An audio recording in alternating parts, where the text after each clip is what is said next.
He's tall. Check. He's lively. He's got a lively eye and he's intelligent. Check, check. And he's nearly handsome. Check.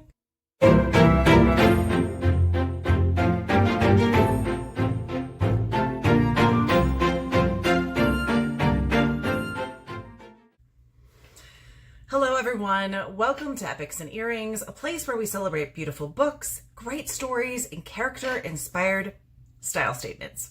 I'm your host, Jess. Here we read, we exchange ideas, and extract wisdom to live epic lives, all while looking fabulous. Here's my really sad story, which I know in the grand scheme of things is not a sad story, but it is for me. Once upon a time, there was a host of a show. It was a new show. She's all excited. And she did this fabulous recording for chapter 3 of Northanger Abbey. And she uploaded it, and she thought she uploaded it. And somehow, as she was deleting other files, somehow she deleted the one file that would have been really helpful to keep. And so she's starting all over again for this episode. And what makes her very sad, and I have a creaky chair today. A little creaky. What makes her rather sad, this amazing, beautiful, genius girl that, just can't help but be fabulous. What really makes her sad is that there was a lot of good stuff. And she is very bummed. I'm so sad. I am so sad. Oh my God. Okay, I'm gonna get over it. Okay, here we go. We're doing this again. We are doing this again. Oh, I forgot my light. She forgot her light. Oh, here we go. Oh wait, that's not the right button. Oh. But she looks a little better now. So maybe she feels a little better. Sad. When that happens. Oh. You know what? It reminds me of all those times I lost papers in the olden days. Nothing automatically saved. It wasn't automatically saving everything. I have my lukewarm coffee. So, cheers. Second time's a charm. You can do this, Jessica. All right. Please share, like, follow, subscribe, ring the notification bell. Do all the things to make this channel a smashing success. And I will take pity subscribers right now. So if you feel sad for me at all, you just go sign up. You just take that energy and just get me some more subscribers. That's right. Today we are reviewing Volume 1, Chapter 3 of Northanger Abbey by Jane Austen. Now, the setting for this chapter is in the lower rooms. I believe of the pump room. I'm not 100% sure about that. I have to look it up. I did not do the research on the lower rooms that I was going to do. So I am actually doing a separate bonus episode on Bath itself. Be looking for that. All right. Catherine has been trying to engage in Bath society. And one thing I did read about Bath is that it was a bit of a marriage market. So people were coming from different places, and it was outside of their own villages and towns. So there was an opportunity to broaden their romantic possibilities. Okay. And we meet a very, very important person to this story and to Catherine, of course, in this chapter. The master of the ceremonies introduced to her a very gentlemanlike young man as a partner. His name was Tilney. He seemed to be about 4 or 5 and 20, was rather tall, had a pleasing countenance, a very intelligent and lively eye, and if not quite handsome, was very near it. His address was good, and Catherine felt herself in high luck. She's in high luck, baby. So Henry Tilney, he's about 24, 25 years old. He's tall. Check. He's lively. He's got a lively eye and he's intelligent. Check, check. And he's nearly handsome. Check. But you know what's great is that Jane has Sweet, sweet Jane Austen. What a great sense of humor she has, because she is, I think, cluing us into the fact that, of course, Henry may be a little bit of a love interest for our Catherine, because Henry is nearly handsome and Catherine is almost pretty. See, isn't that cute? Oh, Jane, you're adorable.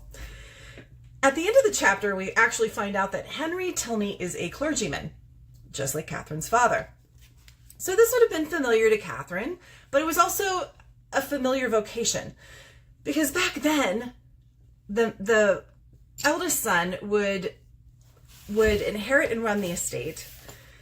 And then I believe it was the second son that would go into the ministry, the church. What if the middle son has zero interest in that? What if he doesn't even have a faith? What if that must have happened many times.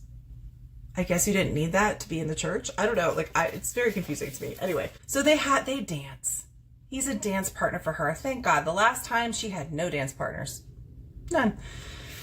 After chatting some time on such matters as naturally arose from the objects around them, he suddenly addressed her with, "I have hitherto been very remiss, madam, in the proper attentions of a partner here.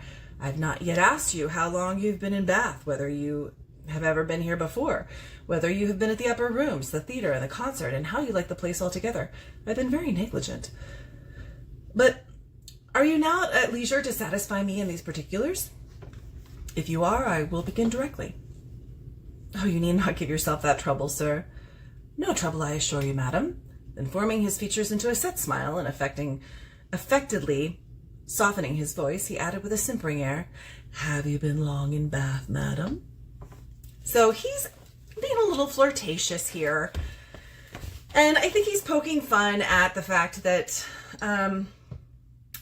there's an expectation of the types of small talk that new people make with each other. He's having a little fun with it, and Catherine is just enjoying the conversation. And then after this back and forth, he says, "Now I must give one smirk, and then we may be rational again." Catherine turned away her head, not knowing whether she might venture to laugh. "I see what you think of me," said he gravely. "I shall make but a poor figure in your journal tomorrow." "My journal?" "Yes, I know exactly what you will say. Friday, went to the lower rooms, wore my sprigged muslin robe with blue trimmings, plain black shoes, appeared to much advantage, but was strangely harassed by a queer, half-witted man who would make me dance with him and distress me by his nonsense."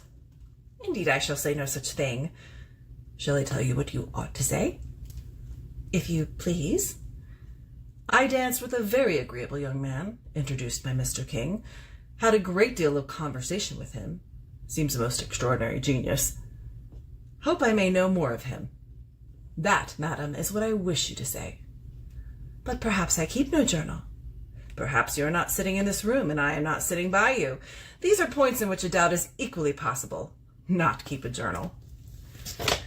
Well, he's making a lot of assumptions there that I at first felt, that's a little misogynistic of you, Henry Tilney.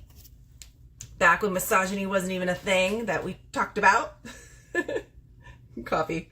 And, it's bad. He's teasing her, and I couldn't tell whether this was a bit condescending. Remember that Henry is older. He's maybe 8 years older than her, so and it's a spread of time at a time in life when it's a significant age gap, but not unusual back then, I'm sure, in terms of courting. He's just having fun with her, and he's talking and joking about her being female and having her little journal that she writes in, which I feel like is a little condescending. So I wasn't sure what to think of Henry when I first read this, but I think it's really cute what he does here. Just the whole thing where he says, it's very clever. He says, "I know what you'll write. You'll write, I met this weird guy and he was annoying me." And then she's like, "I won't write that." And then he's like, "Let me tell you what to write then." And I think that's really clever of him. So maybe if, I'm trying to think of a good way for a guy to use this now. "I know what you'll say on Instagram. You'll say, I met this weirdo who was trying to rizz me up." So then he talks about journaling and how it makes women better letter writers than men. And Catherine says, I have sometimes thought whether ladies do write so much better letters than gentlemen. That is, I should not think the superiority was always on our side. As far as I have had opportunity of judging, it appears to me that the usual style of letter writing among women is faultless, except in 3 particulars. And what are they? A general deficiency of subject, a total inattention to stops, and a very frequent ignorance of grammar. Upon my word, I need not have been afraid of disclaiming the compliment. You do not think too highly of us in that way. I should no more lay it down as a general rule that women write better letters than men, than that they sing better duets or draw better landscapes. In every power of which taste is the foundation, excellence is pretty fairly divided between the sexes. Now, this cracks me up because they are interrupted by Mrs. Allen, who you feel like just comes tumbling into their conversation right in between them. My dear Catherine, said she, do take this pin out of my sleeve. I am afraid it has torn a hole already. I should be quite sorry if it has, for this is my favourite gown, though it cost but 9 shillings a yard. I got it at Marshall's. And then Mr. Tilney says, this is exactly what I should have guessed it, madam, said Mr. Tilney, looking at the muslin. Do you understand muslin, sir? Particularly well. I always buy my own cravats, and am allowed to be an excellent judge, and my sister has often trusted me in the choice of a gown. I bought one for her the other day, and it was pronounced to be a prodigious bargain by every lady who saw it. I gave but 5 shillings a yard for it, and a true Indian muslin. Mrs. Allen is quite struck by his genius. Men commonly take so little notice of things, said she. I can never get Mr. Allen to know one of my gowns from another. You must be a great comfort to your sister, sir. I hope I am, madam. A little unusual for a man of the time, and maybe some men now as well. I think Mrs. Allen just fell in love with him a little bit because he understands muslin and can appreciate her gowns. She's ready to give up Mr. Allen for a much younger, nearly handsome man. And they have this conversation about muslin. I am going to do a separate episode on muslin, and here's why. Okay, hear me out. I didn't really know what the muslin that they were talking about, the Indian muslin, but I did some research, and oh my, it is fascinating. Do you know why it's fascinating? Everything that we make, everything that we do with style, with products, it all comes from somewhere, right? So there's a history tied to a country, tied to colonialism, tied to pieces of history that go way back and impact so many people's lives. And for us, it's just cotton, it's just material. We don't have a connection to that anymore. You don't just learn about fabric. You learn about history, literature, you learn about economics, you learn about culture. It's, oh my gosh, it's just so cool. It's so cool. But it's just fabric, right? It's just Indian muslin. It's just them in passing talking about this. The fact that we're establishing Henry as someone who defies the norms of masculinity back then, and of, I don't know, just the typical man that you would meet, and we're going to meet a man later who is the opposite of Henry in a lot of ways. And so, in most ways, actually. And so Jane is setting us up for that, to make this character over here that we're going to meet even more crazy than he would have already looked. Because Henry is nuanced, and Henry does not fit the mold. Henry's made a good impression on Catherine. Let's read the last paragraph, a bit of the last paragraph of the chapter. They danced again, and when the assembly closed, parted, on the lady's side at least, with a strong inclination for continuing the acquaintance. Whether she thought of him so much while she drank her warm wine and water and prepared herself for bed, as to dream of him when there, cannot be ascertained. But I hope it was no more than in a slight slumber or a morning doze at most.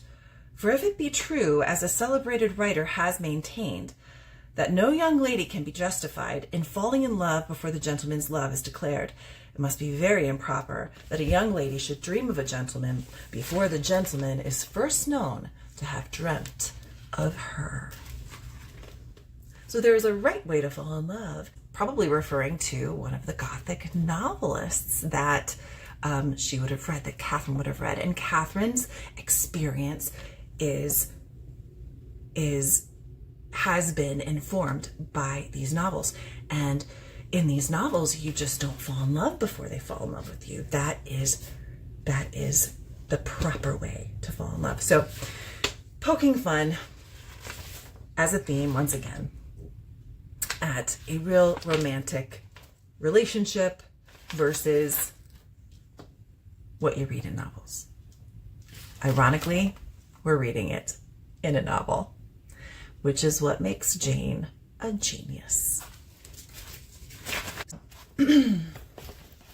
At the end, we find out Mr. and Mrs. Allen, Mr. Allen in particular, feels that Mr. Tilney is an appropriate person for Catherine to spend time with because he is from a respectable family and he is a clergyman. And so check for Mr. Allen. Although we know that truly means nothing. People's status doesn't make them a good suitor, but back then it did. Welcome to the Regency era. So, to recap, what happened in chapter 3? Well, Catherine met a man in Bath. That's what she did. And they flirted and they danced, and we got to know Henry a little bit. He's funny, he flirts, he's from a respectable family, and so those are all good things about Henry. Was he a little condescending at times? Maybe. Did Catherine think that maybe he was a little bit silly? Catherine feared, as she listened to their discourse, that he indulged himself a little too much with the foibles of others. Well, I'm going to look up the word foibles because I know what it means, but I'm just curious. A minor weakness or eccentricity in someone's character. So, is Catherine feeling like Henry's a little foolish, or that he enjoys other people's foolishness? Because Mrs. Allen is a little foolish about her clothes, and Henry's entertaining that. Is that a good thing or a bad thing? Catherine doesn't know, but she's concerned that it could be a negative thing. This is an exercise, okay? Go back in your mind, in your memory, and remember when you were in your 20s, or maybe even a little younger, like Catherine. How did you judge people? It's what you've read. It's what you've been taught. It's what you dream and desire for them to be. So fast forward to what your life is now. How have your experiences in the last, let's just say 20 years. Let's just throw out a number, 20 years. How have those experiences shaped the way you look at others? I can tell you right now, huge for me. Huge. Because when I was in my 20s or when I was 17, the way that I judged how other people lived their lives and who they were, and my judgment of character was not really on point because I hadn't lived life enough to know. It's not that I couldn't make judgments. Of course I could. And I talk to my boys about this sometimes. I say, guys, sometimes you're going to judge people and you're going to be totally off. And you're going to find out later you were off. You were wrong. You might judge them poorly. You might judge them as not as good as they really are, or not as decent as they really are. You might judge them as better than they are. And they might surprise you, and that's a little scary. However, over time, you will hone your judgment. You will learn from your mistakes. You will have experiences. Will you ever be able to totally know somebody right away when you first meet them? No, because you're always going to have to vet who they are over time. But you will be able to trust yourself, I think, a little bit more, and you will be practicing trusting yourself all these years. With time, you will get better and better at being able to judge. Now, for Catherine, she's so young and so inexperienced. Here she's trying to know her own mind, and that takes time. Did you know your own mind when you were 17? I didn't. I know my own mind a lot better now. So Catherine being young and meeting this guy who she's actually kind of interested in, she's trying to make some judgments of his character. Will she turn out to be right about that or not? We'll find out. And even if he does sort of get into the foibles of others, is it really a big deal? Maybe not. Maybe not at all. So we'll find out if that's how Henry Tilney really is. But it's really interesting to watch Catherine go through the process. And it's a good practice to look back on your own life, your own epic life, and see and reflect on how your judgments of others have changed based on your experiences. I judge people a lot less harshly than I used to, but I also see a lot more red flags a lot sooner than I used to. So it's a very interesting thing. Honed with time, still never perfected. Always a work in progress. But I'm definitely glad for the experiences that I've had, and they've shaped how I look at the world and how I see other people. When I read about Catherine and how she doesn't have that, I'm like, wow, I'm grateful that I have that.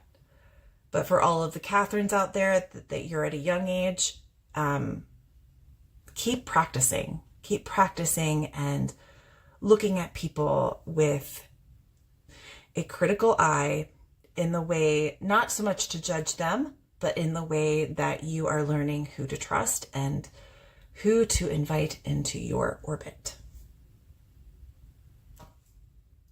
Now we can close things out with, what did you think about chapter 3? Did something stand out to you that I didn't cover here? I would love for you to comment. I would love for you to let me know. The next time we are together, we will be recapping chapter 4 of volume 1 of Northanger Abbey, where Catherine meets another new friend, and she's going to make some judgments there as well. It's going to be epic. So I'm going to see you on the next page. Bye for now.